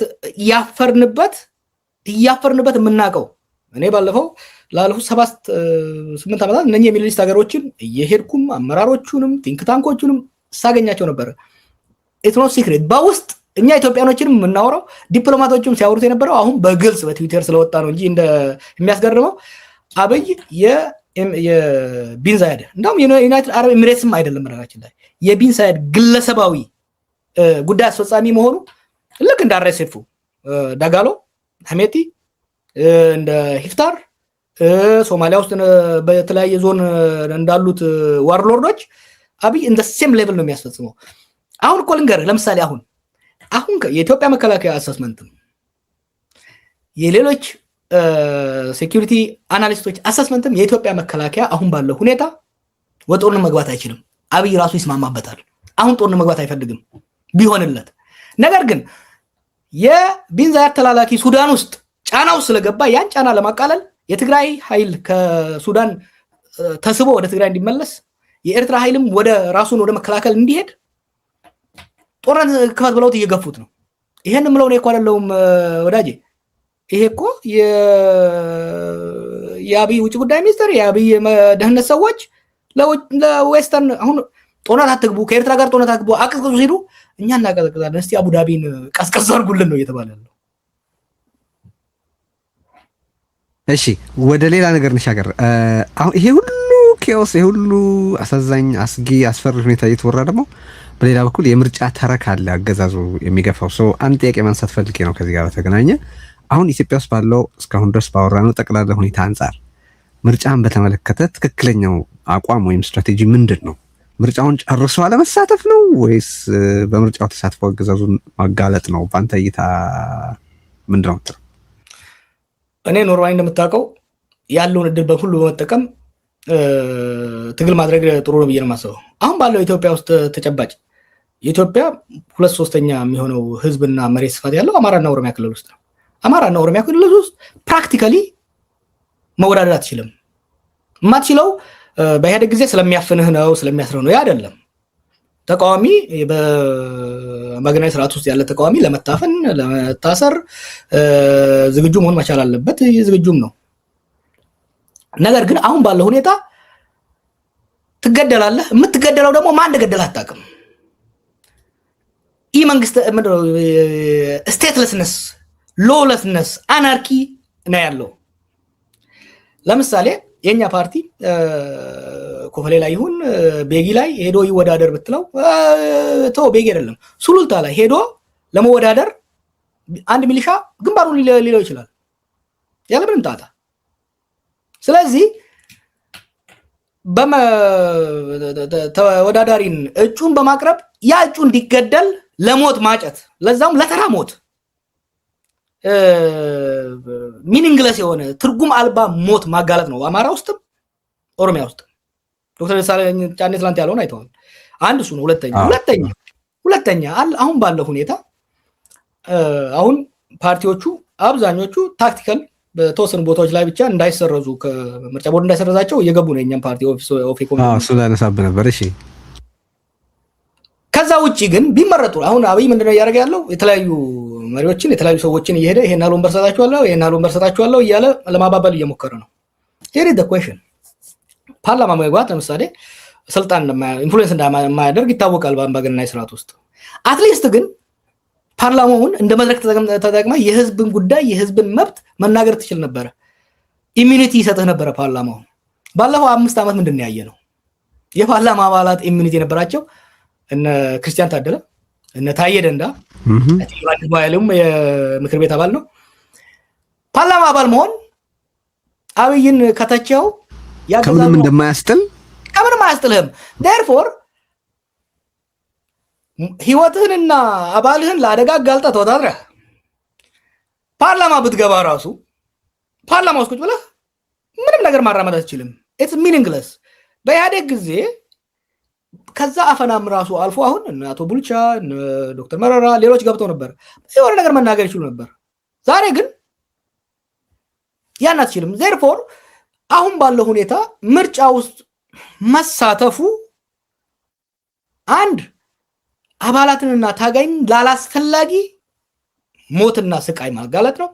ሁለተኛ የሥርዓቱን ለጊዜው የስሙላ ተቀባይነት ለማድረግ ካልሆነ በስተቀር አሁን ኢትዮጵያ ምርጫ ውስጥ መግባት እኔ ለምን ገንዘብ እንደሚያባክኑ ራሱ አይገባኝም። አሁን በረጋችን ላይ ተመርጦታል። አሁን የምዝገባውን ለሶስተኛ ጊዜ እያራዘሙት ነው። ለምን ነው ታውቃለህ? ሰው ስላጡ ነው። ሰው የለም፣ የሚመዘገብ ሰው የለም። ኦሮሚያ ውስጥ እኮ ካላበድክ በስተቀር ወጣህ የተቃዋሚ ካንዲዴት ብትሆን ማን ያስገድላል መሰለህ? አቤ ባያዘው ራሱ ካንተ ጋር የሚወዳደረው ሰውዬ ወይ የሱ አጎት ልጅ ግንባርን ይልሃል። አካውንታቢሊቲ ስለሌለ ፍትህ ስለሌለ ፍትህ ብቻ አይደለም እንጂ ስርዓት አልበኝነት ነው ያለው። የፍትህ ጉዳይ አይደለም፣ ስርዓት አልበኝነት ነው ያለው። ድሮ እኮ ማን ይገልሃል? መንግስት ይገልሃል፣ መንግስት ያስራል። አሁን እኮ ከብልጽግና ጋር በተለይ ከአብይ ጋር የሚቀራረቡ ነጋዴዎች እስር ቤት አላቸው። ነጋዴ ዛሬ ገንዘብ አሁን ቡና ውስጥ ያለው ልንገር ጓደኞቼ እንዳላስቀይማቸው ቡና ታውቃለህ? ቡና ለምሳሌ ከጉጂ ቡና ሲመጣ ሳይከፈል ቡና ይመጣና ለውጭ ላኪው ይሰጣል።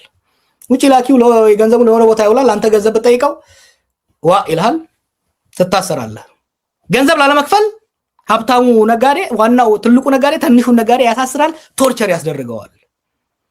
በመንግስት አይደለም እኮ አንድ አብሮ ያለ ኮማንደር ጋር መደወል የመከላከያ ሰዎች በረጋሽ ላይ አብይ ማንን ይዞ ጦርን ለመሄድ እንዳሰበ ራሱ አይገባኝም። የመከላከያ ጀነራሎች በጣም ጥቂት ናቸው ዛሬ ወታደር የሆኑት፣ አብዛኞቹ ነጋዴዎች ናቸው። እንደምታውቀው ኢትዮጵያ ውስጥ የዓለም ወርቅ ዋጋ በጣም ከመጨመሩ የተነሳ ጎልድ ረሽ እየተካሄደ ነው። ጀነራሎቻችን አብዛኞቹ የወርቅ ነጋዴዎች ናቸው። ከዛ የተቀሩት የስኳር ነጋዴዎች ናቸው። ሲሚንቶ አሁን ረክሷል። ከነጋዴ ጋር ተባብረው ነው እየሰሩ ያሉት። እነዚህ ሰዎች ስርዓት አልበኛ የመንግስትን ሳይሆን የአብይን ዓላማ ብቻ ሳይሆን የግል ዓላማን ለማራመድ ድራሽን ያጠፋዋል። ከዚህ የተነሳ ስርዓት አልበኝነቱ በጣም ከፋ ስለሆነ ምርጫ ውስጥ እንደ ፓርቲ አመራር የኔን ደጋፊዎችና የፓርቲን አባላት ወደ ምርጫ አስገብቼ ወደ አርሲ፣ ወደ ሐረርጌ፣ ወደ ወለጋ፣ ወደ ምዕራብ ሸዋ መላክ የንጹሃን ዜጎችን ለአላስፈላጊና ለተራ ዱርዬዎች እንዲገደሉ አሳልፎ መስጠት ነው። ስለዚህ ይሄ ማለት የሰላማዊ ትግል አቨኑ ተዘግቷል ማለት ነው ወይስ ሌሎች ስልቶችን መጠቀም ከምርጫ ውጭ ያሉ ሌሎች ስልቶችን መጠቀም ነው? ምርጫ ምንም አያዋጣም። አሁን ምርጫ አያዋጣም፣ ግን ሌሎች ህዝባዊ እንበተኝነት እኔ አሁንም ተስፋ የማደርገው ከትጥቅ ትግሉ የበለጠ የትጥቅ ትግሉን ማጣጣል አንችልም። ዘር በቃ ከእንግዲህ ፋክት የኢትዮጵያን ችግር ለመፍታት አማጽያኑን በማጣጣል ምንም የምታመጣው ነገር የለም። ዘር ግን የህዝባዊ ትግሉ ህዝባዊ እንቢተኝነት መጠናከር ስርዓቱን ለማስገደድም ሆነ አማጽያኑም ራሱ ተገደው ወደ ውይይት እንዲመጡ ለማድረግ የህዝባዊ እንቢተኝነት የሰላማዊ ትግል ስልት በጣም ወሳኝ ነው። ሶስቲል የኦፌኮ አባል ነህ አንተ? አዎ አባል ነኝ።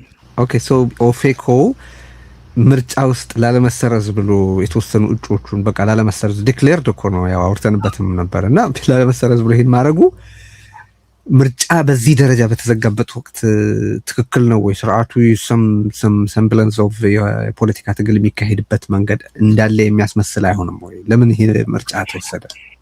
በግልጽ አድርገነዋል። ይሄንን በግልጽ ያደረግነው ኦፌኮ እንደምታውቀው ለኦልሞስት 30 ዓመት ምርጫ ውስጥ ሲሳተፍ የነበረ ፓርቲ ነው። አሁን ባለፈው የነበረውን ምርጫ በጦርነቱ ጊዜ በትግራይ ጦርነት ጊዜ የነበረውን ምርጫ አልተሳተፍነውም። አሁን ላይ ግን መሰረዝ አንፈልግም። ምክንያቱም በህገ ማዕቀፍ ውስጥ መቆየት የሚጠቅመን ነገር አለ። እሱ ነው ጥያቄ። ምንድነው የሚጠቅመው? ለምናደርጋቸው የዲፕሎማሲ ስራዎች፣ ለምናደርጋቸው ማህበራዊ ስራዎች፣ ወደፊት ለምናቀዳቸው ስራዎች በህግ ማዕቀፍ ውስጥ መቆየት ይጠቅመናል። የኛ አሰስመንት ነው። ዝርዝሩ ታስገባኝ የሚጠቅመን ነገር አለው። ካልኩሌሽን አለን እኛ። ስለዚህ በዛ መቆየት አለብን። ይሄን ስናደርግም ግልጽ አድርገን እኛ ምርጫ ውስጥ የይስሙላ ተሳትፎ እንጂ ምርጫ በተለይ እኛ ትልቁ ኮንስቲትንሲ እንደምታውቀው ኦሮሚያ ነው። ኦሮሚያስ ካንዲዴት አይኖረንም፣ የለንም። አማራ ክልልም አይኖርም። ከዚህ የተነሳ የተወሰኑ ሰዎችን በአዲስ አበባ እና በአዲስ አበባ እናሳትፋለን። ከዛ ያለፈ የምናደርገው ነገር የለም። ይሄንን ግልጽ ለማድረግ ራሳችንን ላለመሰረዝ ለመከላከል፣ ነገር ግን ምርጫ የሚባል ነገር ምርጫ ለማካሄድ የአስቻይ ሁኔታ አለመኖሩን ደግሞ በግልጽ እያሳወቅን ማለት ነው። እሺ፣ ወደ መጨረሻ ጥያቄዎች ይደርሻሉ። ህዝባዊ ቢተኝነትን በተመለከተ ቅድም ስላነሳህ ያ ደግሞ የሚጠራው አንድ ጥያቄ አለ። እርሱም ህዝባዊ ቢተኝነትን ውጤታማ ለማድረግ በበርካታ የሀገሪቱ ክፍሎች ቢያንስ ይሄ መደረግ ስላለበትም የሀገሪቱ ወደፊትም ይሄንን ግድ ስለሚል እዚህ ከአንተም ጋር ባለፈውም ከአቶ ገዱም አንተም እዚህ ሪዮት ላይ ቀርባችሁም አንስተነዋል። በተለያዩ ሌሎች አጋጣሚዎችም ተነጋግረንበት የነበረ ነገር ነው ከአንተም ጋር ከሌሎችም ጋር እና ባለፈው ይሄ የፖለቲካ ኃይሎች መቀራረብ በተመለከተ ስጠይቅህ ሙዴ ጥሩ ነው ብለህ ነበረ እና ከዛ በኋላ ምን አረጋችሁ? ምን ሰራችሁ? ወይስ ጉድ አንድ ሰሞን ነው አርጋችሁት ቀራችሁ? አንድ ሰሞን አይደለም፣ አንድ ሰሞን አይደለም። ለሁለት ምክንያት፣ አንድ በችኮላ የሚደረግ ሰርገኛ መጣበር በሪጋንደሱ ወይ ደግሞ የነቶሎ ቶሎ ቤት እንዲሆንም አንፈልግም። የጀመርነው ኢኒሺዬቲቭ አለ። ያን ኢኒሺዬቲቭ አጠናክረን እየቀጠልንበት ነው ያለነው። እየቀጠላችሁበት ነው ወይ ነው ጥያቄው? እሺ፣ እየቀጠልንበት ነው ያለነው። ብዙ ለውጦች አሉ። ባንዳም ባዳም እያሉ የሚጮሁት እኮ የሚያውቋቸው ነገሮች ስላሉ ነው። ሎክ የጀመርነው ኢኒሺዬቲቭ ትግል የማጧጧፍ ነገር ብቻ ሳይሆን ከዚህ ሰውዬ በኋላ እንዳንጨራረስ፣ ሀገራችንን እንዳናጣ፣ ከዚህ ለባሰ ቅድም ስለ ኦሮሞ ኤሊት ጠይቀኝ ነገር አለ። ሴም ቲንግ ትግራይ ኤሊት ውስጥም አማራ ኤሊት ውስጥም ሶማሌ ኤሊት ውስጥም ያለ ነገር አለ። እስከዛሬ የሚደረጉ ትግሎች ለውጥ ማምጣት ላይ ብቻ ያነጣጠሩ ነበሩ። ለውጥን ማሳካት ላይ፣ ለውጥን ማስተዳደር፣ ትራንዚሽናል ማኔጅመንት ላይ ብዙ ጊዜ ስራ አልሰራንም። አሁን ጊዜ ወስደን እየሰራን ያለነው ይሄ እየበሰለ እንዲሄድ እየሰራነው ነው። ኦፍ ኮርስ ይሄን ስራ ስትሰራ አንተ የምትሰራው ብቻ አይደለም፣ ባላንጣ ስርዓቱ የሚሰራው ነገር አለ። አሁን ቅድም በስፋት ያየናቸው ባለፈው እኔ አንተና ዶክተር ገዱ ስናወራ እኮ ይሄ የሚድል ኢስት ጉዳይ የዚህን ያህል አፍጥጦ አልመጣም። ይሄ ኢምፓክት ያደርጋል የምንሰራውን ስራ። ካልኩሌት ማድረግ ያለብን we have to go back to the drawing board and recalibrate what we want to do እና እሱን ነው እየሰራን ያለ ነው። ግን I'm still confident, I'm still positive about it። እሺ ሶ በመጨረሻ ምንድነው ያው በተለያዩ መንገዶች ስትጽፍም ሰው ሁኔታዎቹ እንዲመለከት ደጋግመህ ስታስታውስም ስለምናነብ አሁን እስካሁን ድረስ በዚህ ውይይት የተነጋገርንባቸው ነገሮች በሙሉ ከግምት አስገብተን በኢትዮጵያ ያለው የፖለቲካል ኮሚኒቲ ምን ላይ ነው የበለጠ ትኩረት እንዲያደርግ የምትፈልገው? ምንድነው እንዳይስተው የምትፈልገው ነጥብ? እንደመጨረሻ በሱ እናጠቃልል የዛሬ ውይይታችንን። ምንድነው የሚያሳስበው? ሰው አልተገነዘበውም ወይም የበለጠ ትኩረት አልሰጠውም ብለህ የምታስበው? ተገንዝቦታል። ጀስት ብቻ እንድናስታውስ አብይ በጣም በጣም አደገኛና መሰሪ፣ በጣም በመጥፎ ጊዜ ፈጣሪ ምን እንደበደል ነው ራሱ አላውቅም። በመጥፎ ጊዜ የመጣብን መጥፎ መሪ ነው። መጥፎ ጊዜ ምንድነው? በዓለም አቀፍ ደረጃ የፓክስ አሜሪካና በአሜሪካ የበላይነት ስር ተመስርቶ የነበረው ግሎባል የዓለም አቀፍ ስርዓት እየተፈረካከሰ ባለበት በአካባቢያችን የበቀሉ የማከለኛ አቅም ያላቸው መንግስታት ደግሞ በጣም በከፍተኛ አግሬሽን በከፍተኛ አቅም አካባቢያችንን ለመቀራመት በሚያደርጉበት ጊዜ ላይ ስለ ሀገራዊ ስሜት የሌለው ሀገራዊ እቅድ የሌለው ነገን የማያቅ መንግስትና መንግስታዊነት ምን መሆንን የማይረዳ በቲዮሪም በፕራክቲስም የማይረዳ ለመረዳት ለመማርም ዝግጅት የሌለው ኤክስትሪምሊ ዴንጀረስ ሰው የመጣብን እኔ ምን እንደበደል ነው አላውቅም ፈጣሪ at a very dangerous time an extremely dangerous person የመጣው ይሄ የሚያደርገውን ነገር መቋቋም ያስፈልጋል ደግነቱ ካርዶቹን በአብዛኞቹ ተጠቅሞ ጨርሷቸው አሁን ሪዩዝ ሪሳይክል ለማድረግ እየሞከረን ያለው መነሻችን ላይ ያነሳነውን ጉዳይ ተመልከት ትግራይ ላይ የተደረገውን ህዝባዊ ጭፍጨፋ ከዜሮ ጀምሮ ኢትዮጵያን እኮ ሲመራ የነበረው ኢሳያስ አፈወርቂ አይደለም አብይ ነው ያንን ከፍተኛ ተስፋ የተጣለበትን ለውጥ ሃይጃክ አድርጎ ለግለሰባዊ ስልጣን በእብደት ለማጠቀም ባደረገው ሂደት በኦሮሚያም በትግራይም ጦርነት ውስጥ ከተተን ሰውም ታውስ ከመጀመሩ በፊት የነበረው ሲያዘምት የነበረው የጥላቻ ዘመቻ በትግራይ ላይ በኦሮሚያ ላይ ሲያደርግ የነበረው ጥላቻ በስቴት ሚዲያ ሲደረግ የነበረው ጥላቻ ነው በተጨባጭ ችግር የፈጠረው ጦርነቱ ከተጀመረ በኋላ እሱ በሚያዘው ወታደርና ሚሊሻም እሱ በጋበዘው የውጭ ኃይልም ጉዳት እየደረሰ ያለ ያን ጉዳት የሚያባብስ ስራ ነበር ሲያደርግ ነበር ከጦርነቱ በኋላ አሁን እኮ የሚገርምህ ምን አይነት አይኑን በጨው የታጠበ ሰው መሆኑን የምታውቀው ከጦርነቱ በኋላ ዓለም አቀፍ ገለልተኛ የዓለም አቀፍ ምርምር ይካሄድ ሲደረግ እምቢ ብሎ ብሎክ ያደርጋል እሱ ነው አሁን ግን ያንን ቁስል አንስቶ ትግራይን ከአማራ ትግራይን ከኤርትራ ኦሮሞን ከአማራ ለማጋጨት ይፈልጋል አይሳካለትም ማለት አንችልም እኛ ዝም ካልን ባለፈውም ቴዲ ነገር ያለው የዛሬ አመት አካባቢ ወደዚህ ነገር ዝምታይን ሰብርሬ ስማታ ኦሮሞን ከአማራ ለማጋጨት አቅዶ ሲሄድበት የነበረው ነገር በጣም አደገኛ ስለሆነ ነው የመጣውበት እኔ በአማራ ፖለቲከኞች ዘንድ ብዙም ምንፈቀሰው አይደለም ለረጅም ጊዜ ስታገላቸው ነበር ወጥሬ መጥቼ ከነሱም ጋር መነጋገርና ያሉ ቁርሾችን ያሉ ቴንሽኖችን ማርገብ አስፈላጊ ነው ብዬ ሄድኩት ሁለቱን ለማጋጨት አሰፍስቦ ሲሄድ ነበር ምክንያቱም አማራና ኦሮሞ ጋይቶ ኦሮሞ ማከል ቁጭ ብሎ አማራ መደቆስ ትግሬና አማራ ማጋጨት ነው የሚፈልገው አንዱ ህዝባችን ማድረግ ያለበት ይሄ በጣም አደገኛ ሰው ስለሆነ መነጋገር ያስፈልጋል ውሸቱን ማክሸፍ ያስፈልጋል እሱ የሚገፋው በነገራችን ላይ አብይ ብቻ የሚገፋው አይደለም ቴዲ እንዳላስረዝምበት እምሬት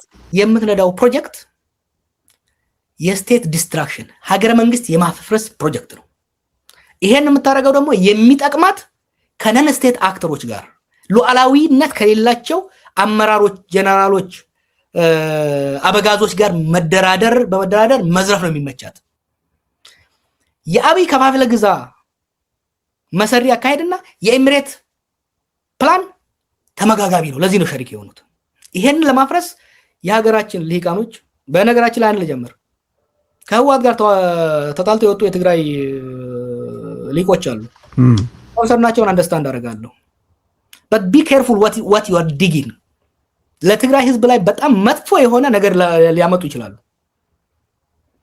ከህዋት ጋር የሚደረግ ትግል I'm fine ህዋትን በመታገል ነው ትርሴን የነቀልኩት ነገር ግን አብይ ሌላ ጦርነት ከትግራይ ጋር እንዲገባ የሚገፋ ነገር ትግራይን የባሰ የሚያደቁስ ኢትዮጵያን የባሰ የሚያፈርስ መሆኑን አውቀው መጠንቀቅ አለባቸው በተመሳሳይ ሁኔታ በኦሮሞ ውስጥ ሆነ በአማራ ውስጥ ያሉ ኤሊቶች አሁን እያወራን ያለነው ስለ ዲሞክራሲ ቅንጦት አይደለም ሀገርና ህዝብ ይፈርሳል ስለ ኢትዮጵያ ፈርሳ ትግራይ ለብቻ ወጣ ኦሮሚያ ምናምን እንደዛ አይደለም እንደ ማሰሮ ነው የምንከሰከሰው ይሄን ለማምጣት እየሰሩ ያሉ ኃይሎች ደግሞ በጣም ፓወርፉል ናቸው የኢትዮጵያን ሀገር መንግስት የያዘው አብይና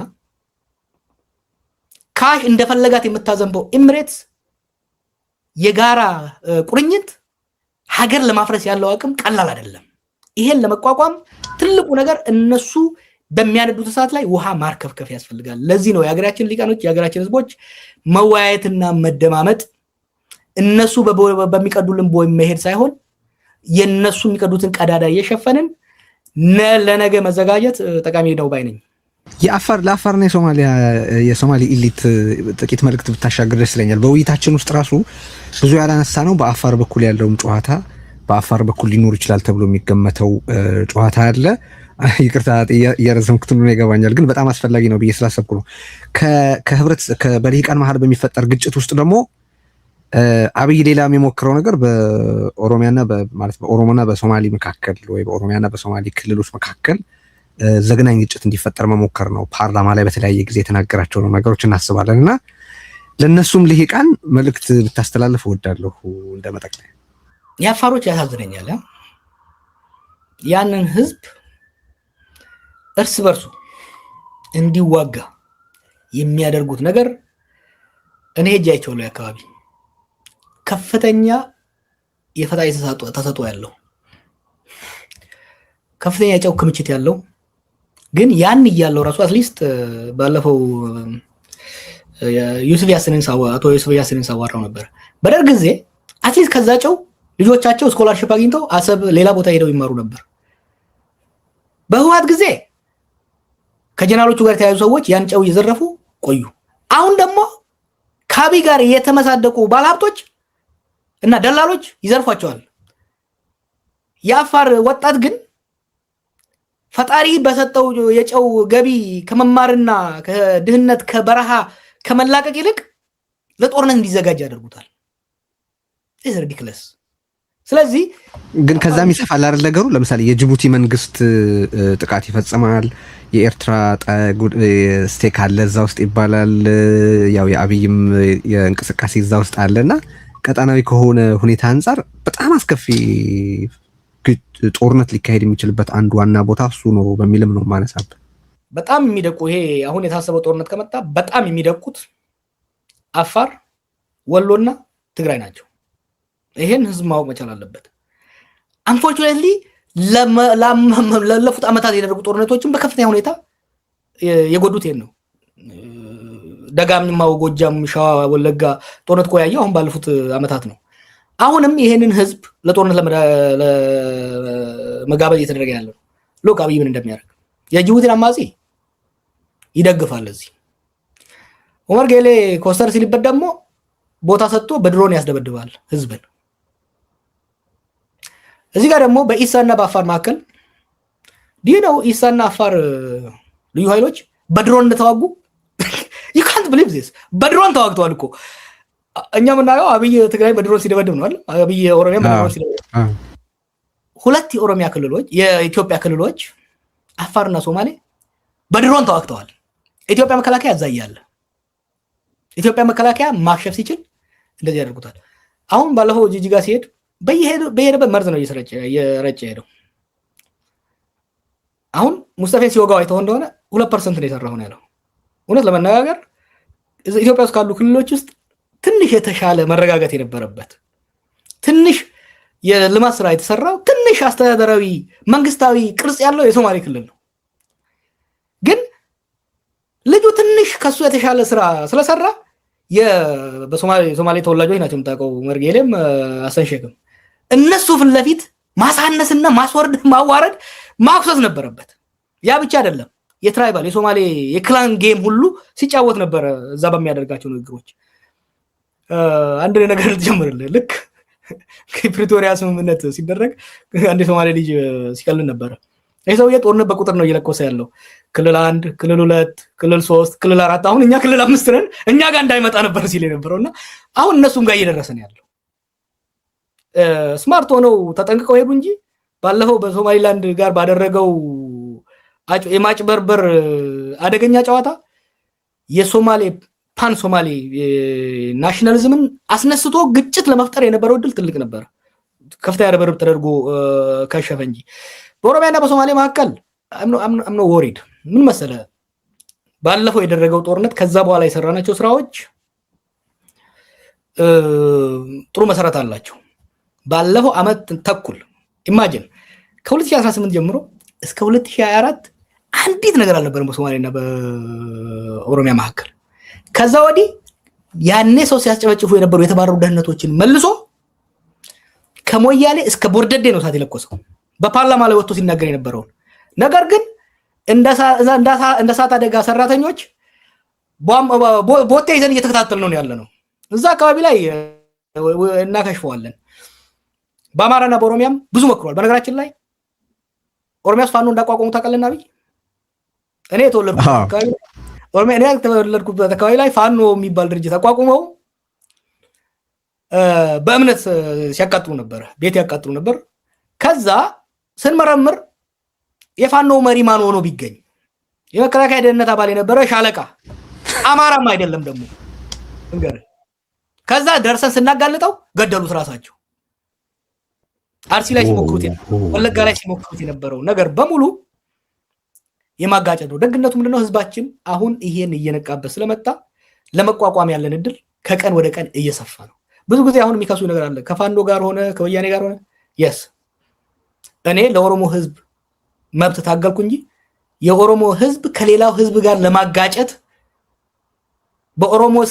በኦሮሞ ስም ኦሮሞንም ሌላውንም ብሔር የመበዝበዝ የመግደል የአንድ ሚጢጢ ሀገር ቅጥረኛ ሆኖ ሀገር የማፍረስ ፕሮጀክትን አልደግፍም እኔ ሀገሬ ከአማራም ጋር ከትግሬም ጋር ከሶማሌም ጋር ከአፋርም ጋር ሼር አደርጋለሁ የብሔሮች የህዝቦች እኩልነት ተከብሮበት ሼር በሆነ በሂደት ሲስተም ፈጥረን ምንድነው ሀገር መመስረት ነው የሚፈልገው የኦሮሞን ሆነ የትግሬን ዘራፊ የአማራን ዘራፊ የምደግፍ በምን ምክንያት የለኝም ስለዚህ አሁን የሚገፉትን ነገር ወጥረን ትግላችንን እንቀጥላለን ወደፊትም ስራችንን የሚቀጥል ይሆናል በጣም አመሰግናለሁ ጃዋር እነዚህ መሰሉ ውይይቶች በጣም አስፈላጊ ናቸው በመተሰሩትም የተለያዩ ኃይላትን የማገናኘት የማቀራረብ አብሮ የመስራት ጥረት ግፉበት በእኛ በኩል የሚደረግ ነገር ካለ አለን ለዛሬ ግን ከልብ አመሰግናለሁ ቴዲ እኔም አመሰግናለሁ በርታ ክቡራትና ክቡራን ላይክ አድርጉ ሼር አድርጉ ሰብስክራይብ አድርጉ በሌሎች ዝግጅታችን መልሰን እስክናገኛችሁ የዛሬ ዝግጅታችን በዚህ ተፈጽሟል